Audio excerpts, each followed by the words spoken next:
Cartoon TV.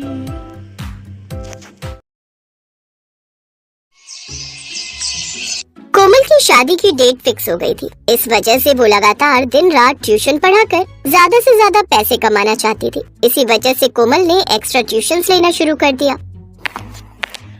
कोमल कितनी मेहनत करती है तू। देख, सुबह से कुछ भी नहीं खाया। अभी तो थोड़ी देर पहले ट्यूशन लेकर आई थी, अब फिर पढ़ाने जाने लगी। ऐसे अपना ख्याल नहीं रखेगी तो तेरी तबीयत खराब हो जाएगी।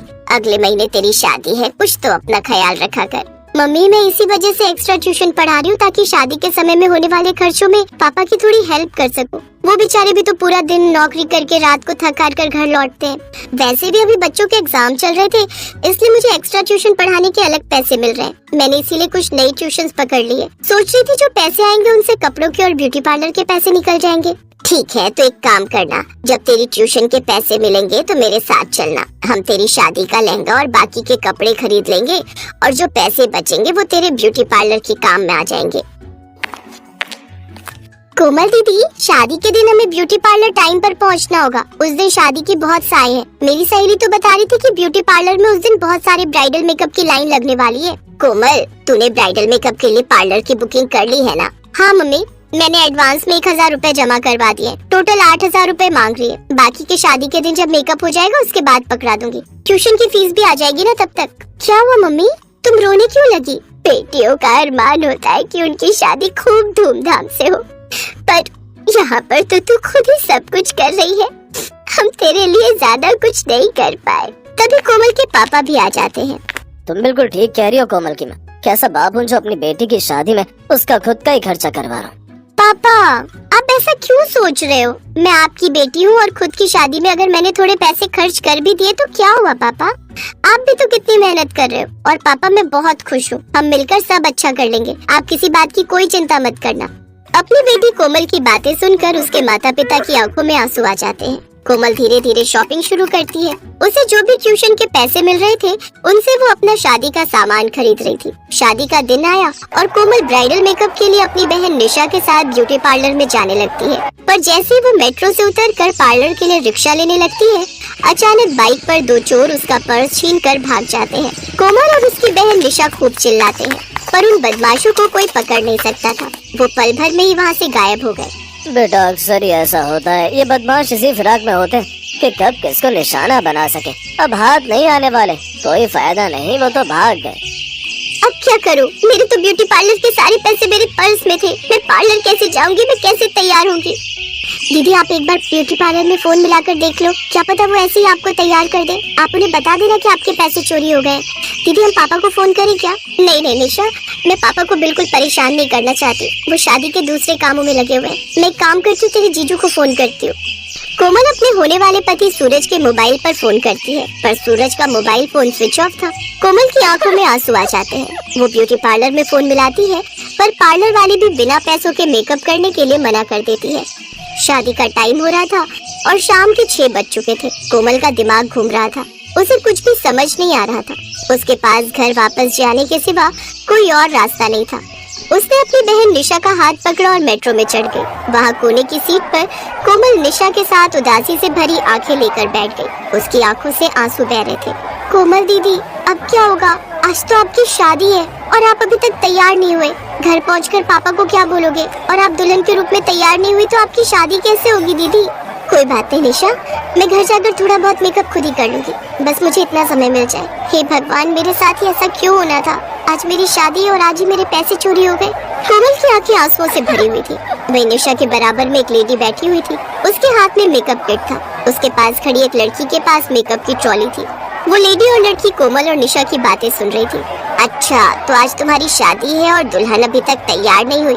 जी हाँ, मेरी शादी है आज, पर हमने सब सुन लिया है। टेंशन मत लो, मैं एक मेकअप आर्टिस्ट हूँ। मेरा नाम शोमा है और ये मेरी सिस्टर शीना। मैंने सोशल मीडिया पर आपका बहुत नाम सुना है। आप तो मशहूर मेकअप आर्टिस्ट शोमा शीना हो ना?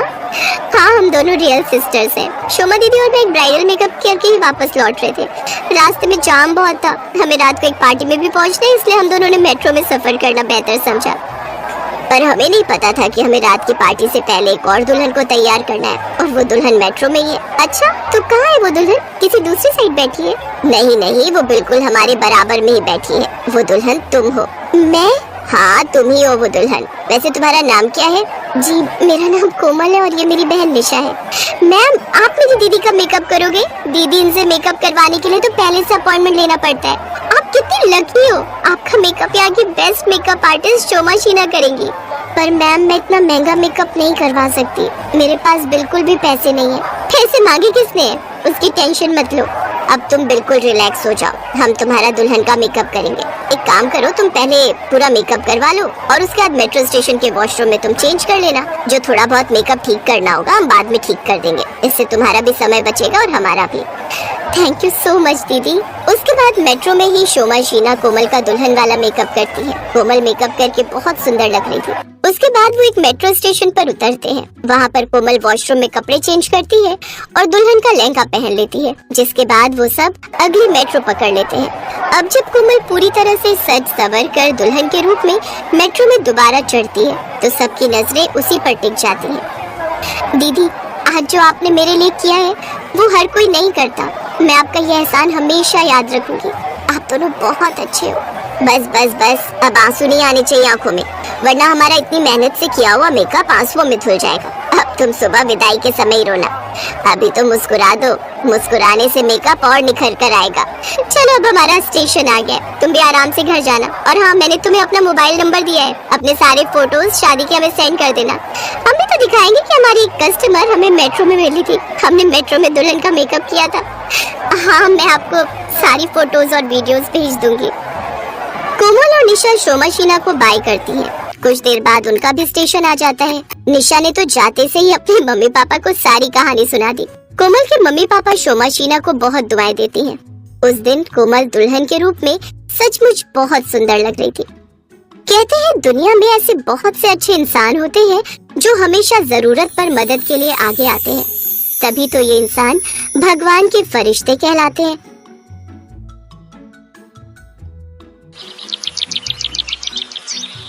मदनपुर गांव में शांति और खुशियों का माहौल था। हर कोई ठाकुर भानु प्रताप की बेटी सीमा की शादी की तैयारियों में व्यस्त था। सीमा पढ़ी लिखी, खूबसूरत, संस्कारी और बहुत ही प्यारी लड़की थी। उसकी शादी का दिन नजदीक था और गांव वाले भी उसके लिए खुश थे। शादी का दिन आया, घर सज चुका था, बैंड बाजे की आवाजें गूंज रही थी, बारात आ चुकी थी, दूल्हा सज धज कर घोड़ी पर सवार था। हर तरफ उत्सव का माहौल था। जैसे ही फेरों का समय आया, सीमा को मंडप में बुलाया गया। सीमा को लेकर उसकी सहेलियां और महिलाएं मंडप की तरफ बढ़ने लगी। सीमा का चेहरा घूंघट से ढका हुआ था, सिर्फ उसकी आंखें दिखाई दे रही थी। जैसे ही वो मंडप के करीब पहुंची, अचानक बिजली चली गई और पूरा मंडप अंधेरे में डूब गया। अरे, ये क्या हो गया? ये बिजली कैसे चली गई? रामू, भीखू, जरा देखो तो ये अचानक बिजली को क्या हुआ है? जी मालिक, अभी देखता हूँ। रामू के बटन दबाते ही बिजली आ जाती है। क्या हुआ था? बिजली कैसे गई थी? पता नहीं ठाकुर साहब, किसी ने पीछे से बिजली बंद कर दी थी। चलो सीमा बेटी, फेरों का समय हो रहा है। ठकुराइन, हमारी बहू ने कब से घूंघट किया हुआ है, एक बार हम तो अपनी बहू की झलक देख ही सकते हैं ना। हमारी सीमा बहू दुल्हन के रूप में तैयार होकर कैसी लग रही है, ये देखने की बहुत इच्छा है। हाँ हाँ, क्यों नहीं। सीमा बेटी, अपना घूंघट उठा लो, तुम्हारी सासू माँ तुम्हें देखना चाहती हैं। सीमा घूंघट ऊपर नहीं कर रही थी। ठकुराइन को ये सब अजीब लगा। क्या हुआ सीमा बेटी, तुम्हारी सासू माँ कुछ कह रही हैं, घूंघट ऊपर करो। सीमा जब बात नहीं सुनती तो ठकुराइन खुद ही घूंघट हटा देती है। पर ये क्या, घूंघट में सीमा नहीं थी, कोई और लड़की थी। ये कौन है? घूंघट में से दुल्हन तो गायब है, ये तो कोई और लड़की है। धोखा, हमारे साथ धोखा हुआ है। तुम तो सीमा की सहेली बरखा हो ना, तुम यहाँ क्या कर रही हो? और तुमने ये शादी का जोड़ा और घूंघट क्यों लिया हुआ है? सीमा कहाँ है? ठकुराइन, ये सब मंगल सिंह ने किया है, सीमा को मंगल सिंह ले गया है। उसने जानबूझकर बिजली बंद कर दी ताकि वो सीमा को यहाँ से ले जाए। उसने मुझे जान से मारने की धमकी दी और मुझे दुल्हन के जोड़े में तैयार होने के लिए कहा। अगर मैं उसकी बात नहीं मानती तो वो मुझे जान से मार देता। क्या? मंगल सिंह मेरी बेटी को उठा कर ले गया? मंगल सिंह की इतनी हिम्मत? उसकी दुश्मनी मुझसे थी, वो मेरी बेटी को कैसे ले जा सकता है? ठाकुर साहब, हम इस शादी के लिए अब हाँ नहीं कह सकते। हमारे घर की भी इज्जत है। हमें माफ कीजिए, हम बारात वापस ले जा रहे हैं। सीमा की बारात वापस चली जाती है। घर वाले और गांव वाले सीमा को ढूंढने लगे। ठाकुर भानु प्रताप की आंखों में आंसू थे। उसकी खुशी अचानक गम में बदल गई थी। मेरी बेटी को वापस ले आओ, मेरी बच्ची ना जाने किस साल में होगी। ठाकुर मंगल सिंह मेरी बेटी के साथ पता नहीं कैसा सुलूक कर रहा होगा। मेरी बच्ची को ले आओ जी। ठाकुर भानु प्रताप सीमा को ढूंढने के लिए निकल पड़ता है। घने जंगलों में भानु प्रताप अपने आदमियों के साथ सीमा को ढूंढ रहा था। इधर डाकू मंगल सिंह सीमा को लेकर एक पहाड़ी पर बनी गुफा में पहुंचता है, जहां पर डाकू मंगल सिंह का परिवार भी रहता था। मंगल सिंह की पत्नी हमेशा उसे गलत काम करने के लिए रोकती थी, पर मंगल सिंह उसकी एक नहीं सुनता था। आपने एक दुल्हन को मंडप से उठा लिया, किसी के घर की इज्जत है ये। आप किसी निर्दोष के साथ ऐसा व्यवहार क्यों कर रहे हैं? इस लड़की को इसके माता पिता के पास छोड़ाओ, ये किसी के घर की इज्जत है। नहीं, मैं इस लड़की को वापस नहीं भेजूंगा। इसके बाप से मेरी पुरानी दुश्मनी है। मेरे बापू से तुम्हारी क्या दुश्मनी है मंगल सिंह? तुम मुझे जाने दो। मेरी बारात आई हुई है, आज मेरी शादी है। मैं किसी की दुल्हन बनने वाली हूँ। मेरी बहन, जो मेरे लिए मेरी माँ थी, जिसने मुझे माँ बापू के जाने के बाद पाल पोस कर बड़ा किया था, वो भी दुल्हन बनना चाहती थी। तुम्हारे बाप से प्यार करती थी मेरी बहन, पर तुम्हारे बाप ने मेरी बहन राधा को धोखा दिया और किसी और से शादी कर ली।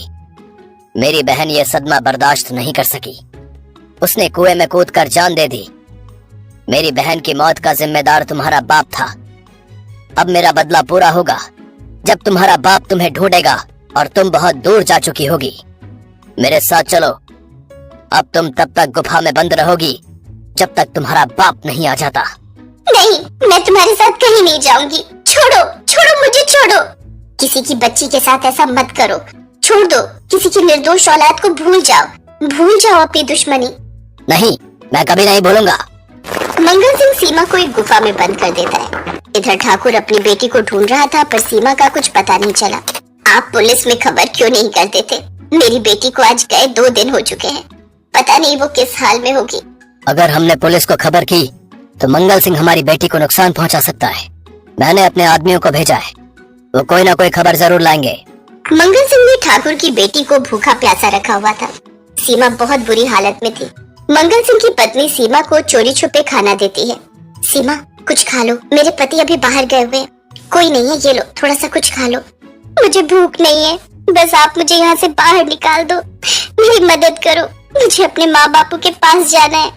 तभी मंगल सिंह आ जाता है। मैंने मना किया था ना कि ठाकुर की बेटी को कोई खाना नहीं मिलेगा। तुमने इसे रोटी कैसे दी? अगर इसे ऐसे भूखे रखोगे तो ये मर जाएगी। इसे कुछ खिला दो, इसकी हालत ठीक नहीं है। अच्छा है, ये मरेगी तो मुझे खुशी मिलेगी, क्योंकि मैं ठाकुर को रोते और तड़पते हुए देखना चाहता हूँ। जब ठाकुर के सामने उसकी बेटी दम तोड़ेगी तो मेरी बहन की आत्मा को शांति मिलेगी। उसी शाम जंगल में खेलते समय मंगल सिंह के बेटे को सांप काट जाता है। मंगल सिंह की पत्नी दौड़कर उसके पास जाती है। सुनो, हमारे बच्चे को सांप ने काट लिया। कुछ करो, किसी डॉक्टर हकीम को दिखाओ, मेरा बच्चा। क्या? मुन्ना को सांप ने काट लिया? मंगल सिंह और उसकी पत्नी का रो रो कर बुरा हाल था। उनका बेटा बेहोश पड़ा था। मैं मुन्ना को बचा सकती हूँ क्योंकि मैं एक डॉक्टर हूँ। मैं शादी के बाद गांव में अपना अस्पताल खोलना चाहती थी। मेरे बहुत सपने थे, पर तुमने सब चूर चूर कर दिए। क्या तुम डॉक्टर हो? अब मेरे बच्चे को बचा लो सीमा, मेरे बच्चे को बचा लो। मैं तुम्हारा ये एहसान कभी नहीं भूलूंगा। हाँ, मैं तुम्हारे बच्चे को जरूर बचाऊंगी, क्योंकि मैं तुम्हारी तरह निर्दयी नहीं हूँ। सीमा मंगल सिंह के बेटे के शरीर से सांप का जहर निकालने का प्रयास करती है। कुछ समय बाद मुन्ना को होश आ जाता है। मंगल सिंह को अपनी गलती का बहुत पछतावा था। वो जानता था अगर आज सीमा न होती तो उसका बेटा भी न बचता। सुनो जी, अपनी भूल का प्रायश्चित करो। ठाकुर साहब की बेटी सीमा को उनके पास छोड़ाओ। आज सीमा ने हमारे बेटे की जान बचाई है। अगर सीमा न होती तो हम अपने मुन्ने को खो देते। तुम ठीक कह रही हो पार्वती, मैंने सोच लिया है। मैं ये सब बुरे काम छोड़ दूंगा। मैं एक अच्छा इंसान बनूंगा। मैं तुम्हें और अपने बेटे को ईमानदारी की रोटी खिलाऊंगा। मैं अभी सीमा को ठाकुर साहब के पास छोड़ आता हूँ। चलो सीमा। मंगल सिंह का डाकू बनने का बस एक ही मकसद था, ठाकुर से बदला लेना। पर आज सीमा ने मंगल सिंह के बेटे की जान बचाकर उसके ऊपर वो एहसान किया जिसका कोई मूल्य ही नहीं था। मंगल सिंह को अपनी गलती का एहसास होता है और वो ठाकुर की बेटी सीमा को उनके पास छोड़ देता है। और वापस लौट आता है और ईमानदारी से जीने का फैसला करता है। इधर सीमा के ससुराल वालों को भी अपनी गलती का एहसास था।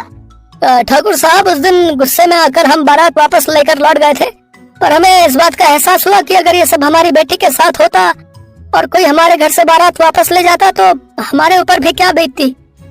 किसी के साथ कुछ भी हो सकता है। हम सीमा को अपनी बहू बनाना चाहते हैं। हे भगवान, आपका लाख लाख शुक्रिया। आपने मेरी बच्ची सीमा की रक्षा की और आज फिर से उसकी जिंदगी में खुशियां आई हैं। इसके लिए मैं आपको दिल से धन्यवाद कहता हूँ। और फिर सीमा की शादी का दिन आता है। सीमा एक बार फिर दुल्हन बनती है। खूब धूमधाम से सीमा की शादी होती है और डोली में बैठकर वो खुशी खुशी अपनी ससुराल विदा होती है।